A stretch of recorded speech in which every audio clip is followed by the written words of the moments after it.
नमस्कार, आपका हार्दिक स्वागत है हमारे इस विशेष पॉडकास्ट में।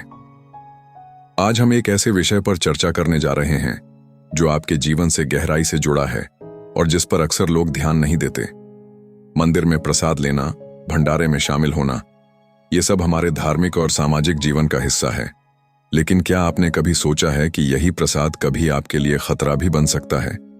क्या आपने यह समझा है कि भगवान के नाम पर मिलने वाला भोजन यदि शुद्ध न हो, यदि सही नीयत से न दिया गया हो, तो वह प्रसाद नहीं बल्कि जहर भी साबित हो सकता है? आज हम इसी रहस्य को आपके सामने खोलने वाले हैं। हम सब जानते हैं कि भारत जैसे आस्था प्रधान देश में प्रसाद को केवल भोजन नहीं माना जाता, बल्कि भगवान का आशीर्वाद माना जाता है। जब हम मंदिर में जाते हैं और वहां पुजारी के हाथ से प्रसाद ग्रहण करते हैं, तो हम यह सोचकर ग्रहण करते हैं कि यह भगवान का दिया हुआ वरदान है। हमारे पूर्वजों से लेकर आज तक हर किसी ने प्रसाद को दिव्यता का प्रतीक माना है। लेकिन हर चीज की तरह इसमें भी खतरे छुपे हैं, और यही खतरे इतने गंभीर हो सकते हैं कि आपकी जिंदगी ही छिन जाए। अब जरा सोचिए, भंडारे में हजारों लोग एक साथ भोजन कर रहे हैं। खाना बड़े पैमाने पर बनाया गया है। दूध, दही, घी, बेसन, आटा, सब्जियां, तेल, सब कुछ बाजार से लाया गया। लेकिन क्या यह सुनिश्चित किया गया कि यह सब शुद्ध है? आज के समय में मिलावट कोई छिपी हुई बात नहीं। दूध में डिटर्जेंट, मावा में स्टार्च, घी में वनस्पति तेल, मिठाइयों में केमिकल रंग और मैदे का उपयोग आम हो चुका है। जब यह सब सामग्री भगवान के नाम पर बनकर प्रसाद बनती है, तो लोग आंख मूंद कर उसे ग्रहण कर लेते हैं। श्रद्धा के कारण कोई सवाल नहीं करता, लेकिन यह श्रद्धा कभी कभी जानलेवा भी साबित हो सकती है। ऐसा नहीं है कि यह केवल कल्पना है। कई बार समाचार पत्रों में खबरें छप चुकी हैं कि भंडारे का खाना खाने के बाद सैकड़ों लोग बीमार पड़ गए। कहीं किसी गांव में फूड पॉइजनिंग हो गई, कहीं दर्जनों लोग अस्पताल पहुंच गए। सोचिए, जहां आप भगवान के आशीर्वाद की उम्मीद से भोजन कर रहे हैं, वहीं वह भोजन आपके लिए मृत्यु का कारण बन सकता है।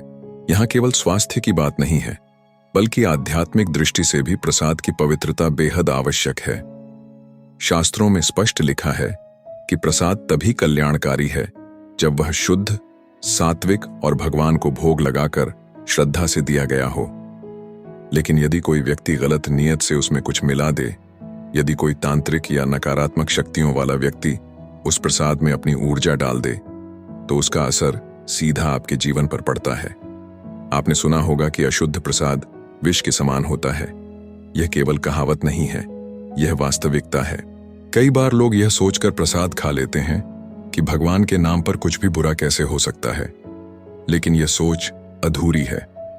भगवान ने स्वयं गीता में कहा है कि शुद्ध आहार आत्मा को भी शुद्ध करता है और अशुद्ध आहार आत्मा को कलुषित करता है।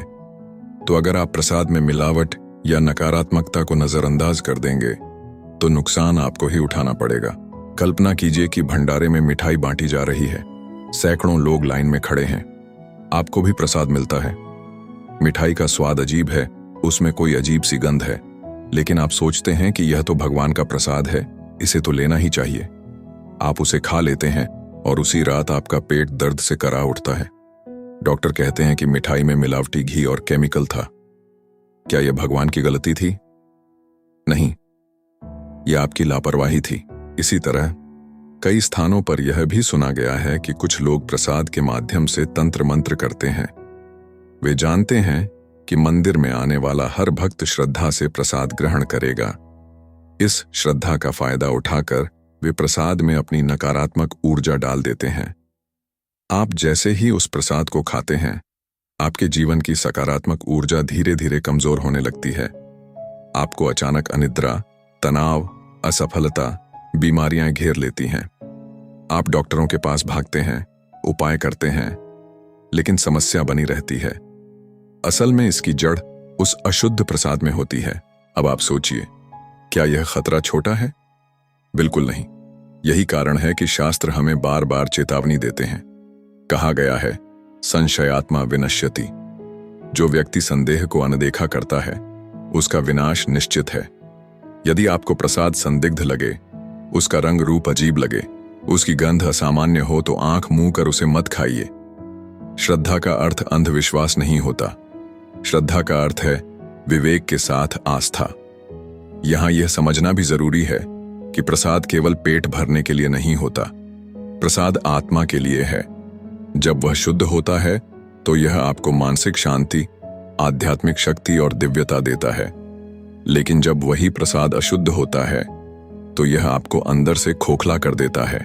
कई बार ऐसा भी होता है कि भंडारे का खाना लंबे समय तक खुले में रखा रहता है। धूल, मक्खियां, मच्छर, बैक्टीरिया सब उस पर बैठते हैं। गर्मी के मौसम में खाना जल्दी खराब हो जाता है, लेकिन भक्त यह सोचकर खाते रहते हैं कि यह तो भगवान का प्रसाद है। जबकि सच्चाई यह है कि भगवान ने कभी नहीं कहा कि आप अपनी सेहत को खतरे में डालें। भगवान तो हमेशा यही कहते हैं कि सतर्क रहो, विवेक का प्रयोग करो। अब जरा ध्यान से सुनिए। यदि कभी आपको प्रसाद में अजीब स्वाद लगे, यदि आपको लगे कि यह ताजा नहीं है, यदि आपको महसूस हो कि इसे सही ढंग से तैयार नहीं किया गया है, तो उसे माथे से लगाकर श्रद्धा प्रकट कीजिए और वहीं छोड़ दीजिए। ऐसा करने से आपकी आस्था भी बनी रहेगी और आपकी सेहत भी सुरक्षित रहेगी।